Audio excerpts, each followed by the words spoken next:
Finally, Chelsea fans have a reason to celebrate as we broke our winless run against Brentford with a dominant and tactically astute performance. But beyond the victory, let us dive into the brilliant tactical adjustments that Maresca deployed to outwit one of the league's best transitional team in Brentford, led by Thomas Frank. Maresca anticipated that Chelsea would dominate possession, a logical conclusion against a Brentford side that thrives on transitions and often sits the ball away.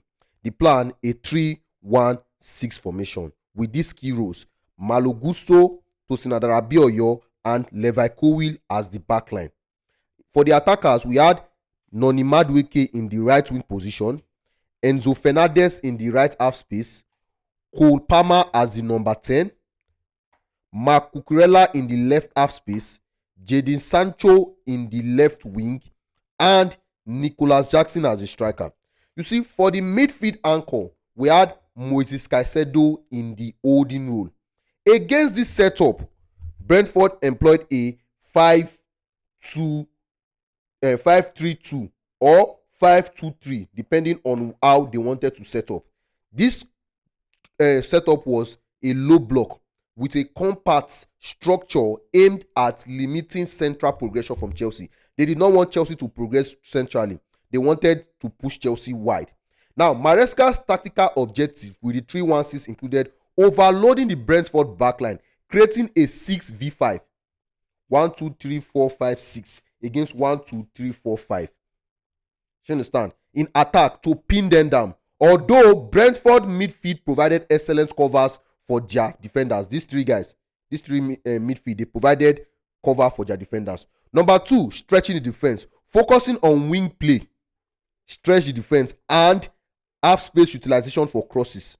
That was why you see there was a lot of crosses in this game, giving Brentford's resistance to central build-up. Like I said, Brentford did not want us to build centrally.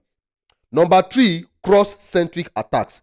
By the 42nd minute, Chelsea had attempted an astonishing 21 crosses, including the one from Madueke that Cucurella converted from for the opener. You see, this emphasis on crosses seemed inspired by Fulham's approach against Brentford earlier this season, where a similar strategy helped secure a 2-1 comeback win.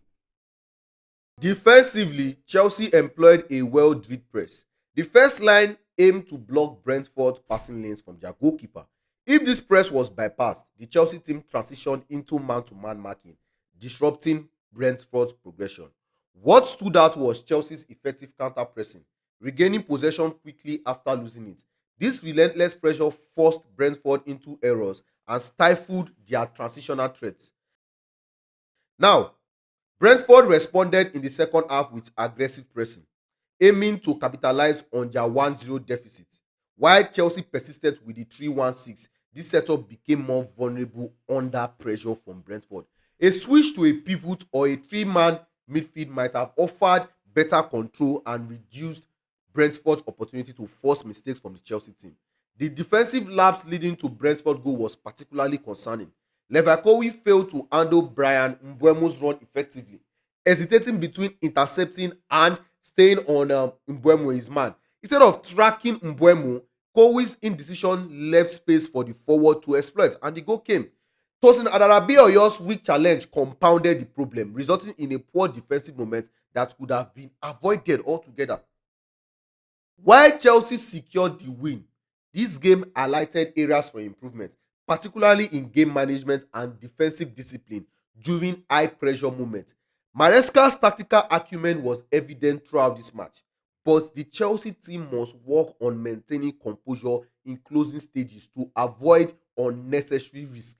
This win was a significant step forward, but as we aim higher, it is clear that there is more work to be done. Still, the signs are promising. Come on, Chelsea!